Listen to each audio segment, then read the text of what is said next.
L'épée de l'esprit. Face à l'adversité, il est parfois difficile de prier. Dans une guerre, tu peux être à terre, mais tant que tu es armé, tu as encore toutes tes chances. La Bible nous donne un grand éventail d'armes dont nous pouvons nous servir pour mieux lutter et se défendre face à l'accusateur. Josué 1,8 dit que ce livre de la loi ne s'éloigne point de ta bouche, médite-la jour et nuit pour agir fidèlement selon tout ce qui est écrit, car c'est alors que tu auras du succès dans tes entreprises, c'est alors que tu réussiras. Voilà une des clés essentielles pour réussir sa vie spirituelle et sa vie physique. Méditer la parole et la proclamer, respecter et obéir à cette parole, agir comme ce qui y est inscrit. Il est essentiel, même si tu ne sais pas prier, de méditer la parole de Dieu, retenir ses paroles et les mettre en pratique. Dans certaines situations, on ne demande pas forcément de longues prières. La parole suffit. Matthieu 18 nous dit « Je vous le dis en vérité, tout ce que vous lirez sur la terre sera lié dans le ciel, et tout ce que vous délirez sur la terre sera délié dans le ciel. » Apprenons à prier avec la parole de Dieu. L'ennemi connaît cette parole, il connaît la parole de Dieu, et il sait l'utiliser à son avantage pour nous faire douter, ou pour nous faire tomber d'ailleurs.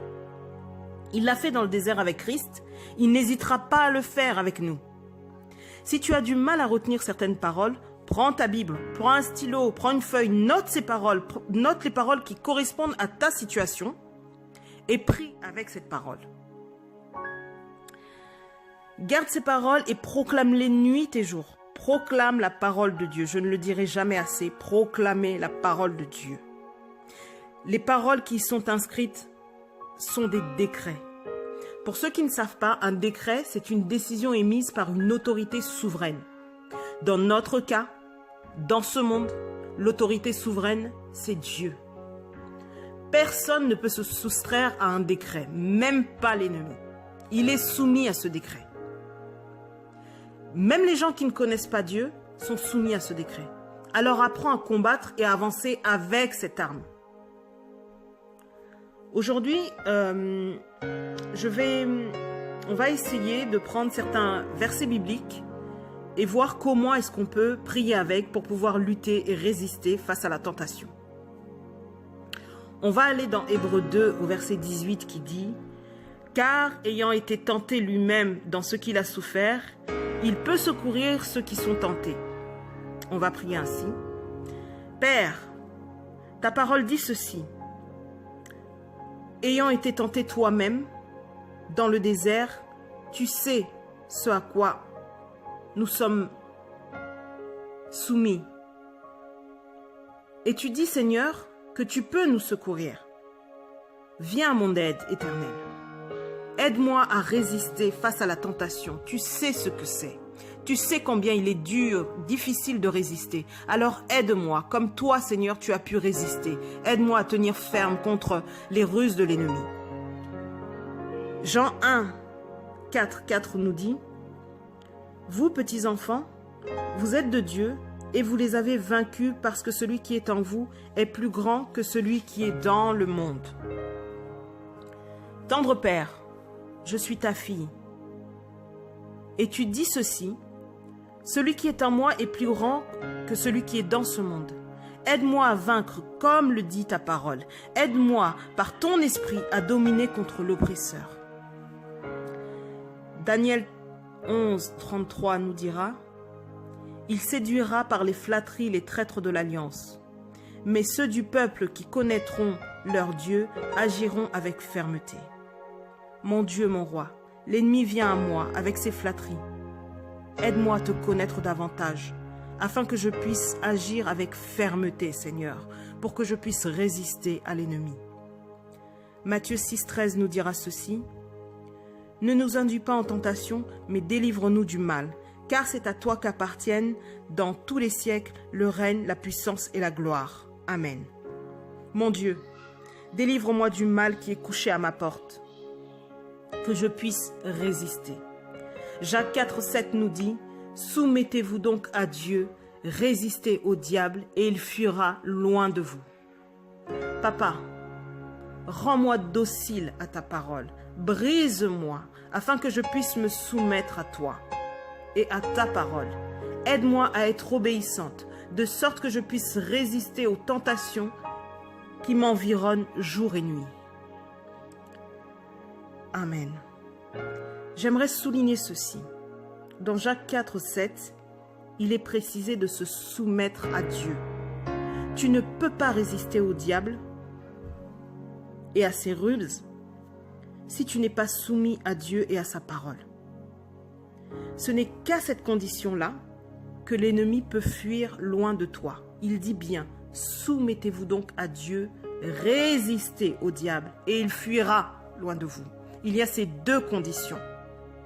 Dans l'ensemble, il est indispensable, et en tant qu'enfant de Dieu, de marcher dans l'humilité et la sanctification. La sanctification, c'est ce que nous demande également le Seigneur, afin de tenir ferme contre les ruses de l'ennemi. L'ennemi est tellement rusé, tellement malin et tellement en colère qu'il veut en amener nombreux avec lui pour la perdition. Et l'une des seules armes vraiment efficaces, parce que même si tu pries, si tu n'es pas soumis à la parole de Dieu, il est difficile de vaincre. Même si tu es quelqu'un qui est endurant dans la prière, qui lit la parole de Dieu, qui la médite, si tu n'es pas soumis à cette parole, il est vraiment difficile de vaincre. Il est difficile de rentrer dans la plénitude même avec l'Éternel des armées. Alors il faut vraiment se soumettre à cette parole, que lorsqu'on lit, demander au Seigneur nuit et jour, lui demander sans cesse de nous aider à être obéissants à cette parole. Ce n'est qu'à cette condition-là, en ayant un cœur disposé, que cette parole que nous lisons tous les jours peut réellement s'asseoir en nous, prendre la place et nous changer petit à petit. C'est la parole de Dieu qui change un homme. Ce n'est pas un homme, ce n'est pas une femme. Tu peux recevoir tous les enseignements de l'homme de Dieu le plus puissant, soi-disant, de ce monde. Si ton cœur n'est pas soumis à Dieu, soumis à sa parole, tu ne changeras pas. Christ lui-même, lorsqu'il allait vers les personnes, ou les personnes venaient à lui, la première question qu'il leur posait, c'était « Qu'est-ce que tu veux que je fasse pour toi ?» Combien même il connaissait le désir qui était dans le cœur de la personne, il fallait que la personne proclame elle-même, déclare ce qu'elle veut véritablement pour sa vie. Dieu ne peut pas te changer si tu ne veux pas.